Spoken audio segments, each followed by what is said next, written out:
Subscribe to our channel by clicking the subscribe button. Click the bell button and enjoy the latest uploads from our channel. P of radius 5 cm lying through the center Q.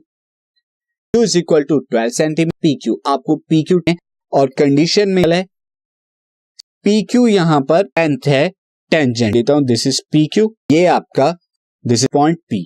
अब O है, O से nth है वो total is equal to the centimetre और है कि radius to 5 centimetre.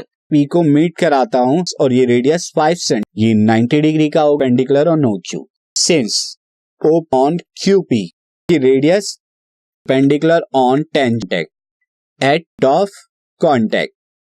ठीक है, यहां पर हम लिख सकते हैं कि therefore OQ is OP square plus square. ये होगा OQ कितना है, OQ इज 12, रेडियस 5, P आपको या PQ आपको स्क्वायर, ये हो जाएगा 105 स्क्वायर. मैं जो है 25 माइनस कराऊंगा Q स्क्वायर.